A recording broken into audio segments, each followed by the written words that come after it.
Bismillahirrahmanirrahim. Assalamualaikum warahmatullahi wabarakatuh. Sobat-sobat ngabarin kabar terkabar, semoga selalu dalam keadaan sehat walafiat, serta diberikan rezeki yang halal, berkah, lancar, dan juga banyak. Pilkada mulai rame. Kenapa begitu? Ya, sekarang kalau lu pada tahu, banyak calon kepala daerah tuh yang soan ke Pak Jokowi.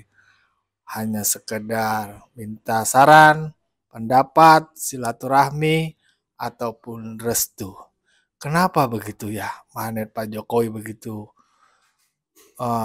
signifikan ya, masih signifikan magnet Pak Jokowi itu untuk pilkada. Bukan Pak Jokowi yang cawe-cawe loh, mereka yang datang. Nah, ini ada komentar Pak Hasto, katanya mencium aroma cawe-cawe. Tahu dari cawe-cawe dari siapa. Tapi Hasto sempat menyinggung kalau Pak Jokowi menjadi presiden dan ikut cawe-cawe.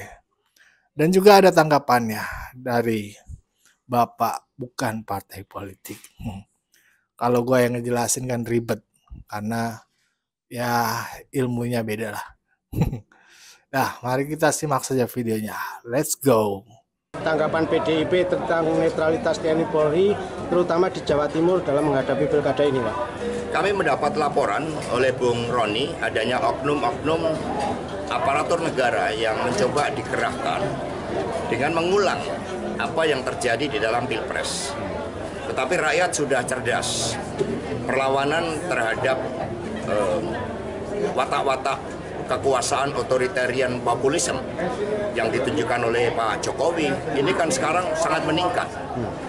Bahkan apa yang terjadi di MPR dengan teriakan itu kan sebenarnya menggambarkan suatu penurunan kualitas moral pemimpin.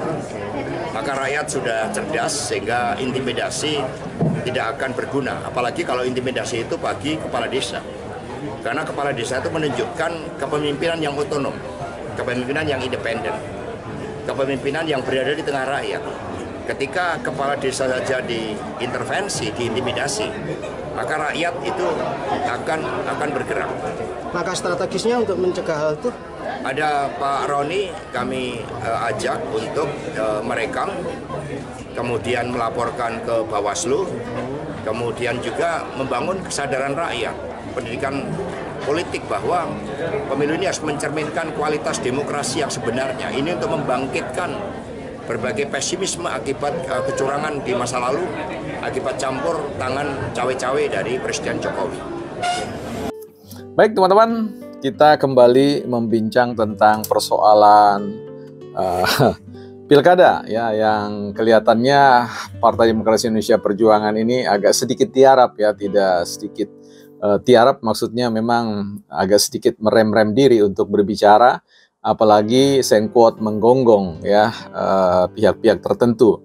Jadi akan agak sedikit tampil manis ya, kecuali hal yang satu ini ketika Sekretaris Jenderalnya Mas Hasto berbicara di hadapan wartawan untuk mengatakan bahwa terulang kembali ya, terjadi kembali intimidasi atau keterlibatan para praktek-praktek kekuasaan yang intimidatif ya, yang memberikan tekanan-tekanan kepada pihak-pihak tertentu, atau dalam hal ini seperti yang mereka duga adanya intimidasi yang dilakukan kepada kepala-kepala desa ya. Ya tentu kita tahu bahwa peran penting ya, arti penting kepala desa ini dalam konteks mengayomi grassroots ya, itu sangat berpengaruh ya level kepemimpinan mereka, sebab itulah kemudian banyak orang yang berusaha untuk merebut hati dan pikiran para kepala desa. Nah, tapi sayangnya dalam konteks hal ini kita mencoba bahwa cara berpikir Partai Demokrasi Indonesia Perjuangan ini agak sulit untuk kita masuki, agak sedikit sulit untuk kita nalar, karena selalu mengulang-ulang narasi terkait dengan intervensi atau cawe-cawe kekuasaan. Apakah dengan sendirinya itu mau mengatakan bahwa yang cawe-cawe itu adalah Prabowo ya? Kan sulit untuk mengatakan bahwa yang cawe-cawe itu adalah Jokowi. Nah, di sini mungkin PDIP agak kaget ya, ternyata rencana Pak Jokowi itu untuk pulang tidur ya, dan beberapa kali disampaikan dalam berbagai macam kesempatan itu menghipnotis mereka seolah-olah bahwa kekuatan kuasa Jokowi itu kemudian sudah lenyap ya, begitu saja. Dan mereka baru tersadar ketika kemudian satu hari kemudian Jokowi bangun lagi dan kemudian makan di ruang publik ya, di warung-warung milik grassroots yang kemudian diikuti oleh dengan berbarisnya, beriring-iringannya orang-orang yang mengerumuni beliau dan kemudian ya menunjukkan histeria, artinya kecintaan ya, luapan-luapan emosional yang di sana tidak ada bansos ya, di sana tidak ada hal-hal yang kemudian membuat orang datang ya. Saya kira itulah nilai seorang ketua kepemimpinan itu dibuktikan ketika dia tidak memiliki kekuasaan lagi, tetapi kemudian masih banyak orang yang mendatangi atau mendekati beliau. Jadi itu menandakan bahwa nilai pengaruh seseorang itu sangat tinggi dan berpotensi akan bisa menarik ya, mengarahkan orang-orang banyak itu berdasarkan apa yang disampaikan. Karena itu tidak heran banyak sekali kepala-kepala daerah yang kemudian sowan ke rumah beliau, bahkan dari Jawa Barat sekalipun datang untuk meminta restu ya. Jadi kelihatannya magnet Jokowi itu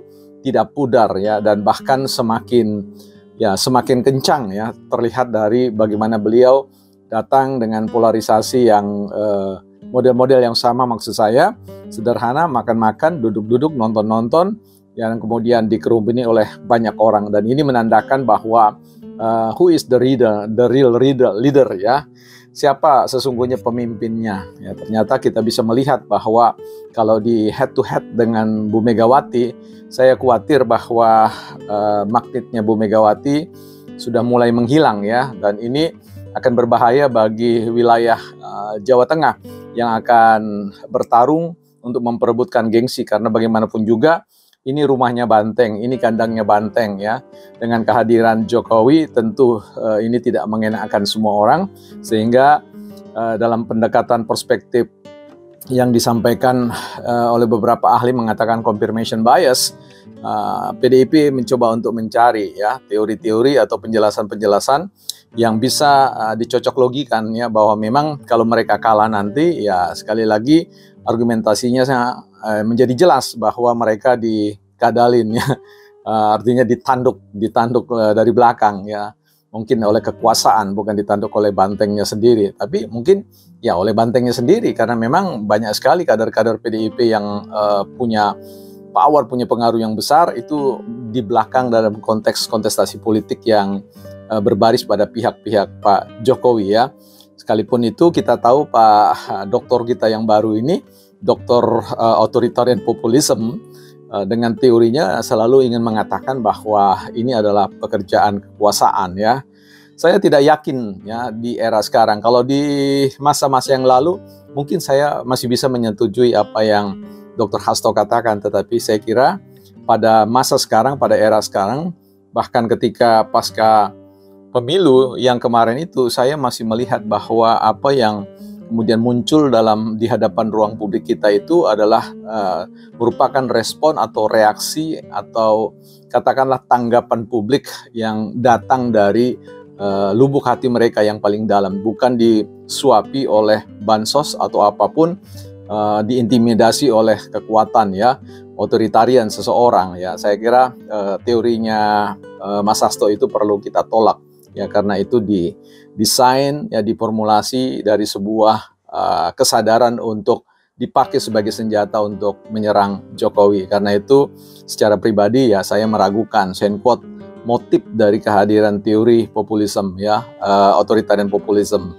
Nah, saya kira itu merupakan catatan yang bisa saya sharekan terkait dengan bagaimana PDIP mulai mengeluh ya, akan kehilangan kembali rumah mereka. Jadi merupakan suatu ancaman yang harus mereka respon dengan baik, dan satu-satunya senjata yang mereka masih punya itu adalah mengatakan bahwa mereka dicurangi, mereka dicawe-cawein kembali.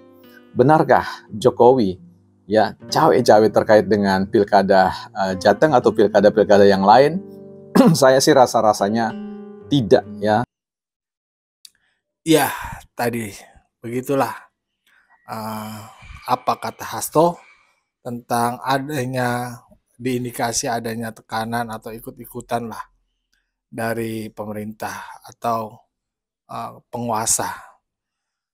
Nah benar tadi kata Bapak partai politik itu. Sekarang kan zamannya Pak Prabowo, masa Pak Joko yang dituduh cawe-cawe. Berani kagak itu ya. Hasto bilang Prabowo cawe-cawe. Jangan Pak Jokowi terus. Sepertinya masih ada rasa terluka pada Hasto terkait kekalahan PDIP di Pilpres 2024. Bagaimana pendapat kalian? Silakan berikan pendapatnya di kolom komentar. Wassalamualaikum warahmatullahi wabarakatuh.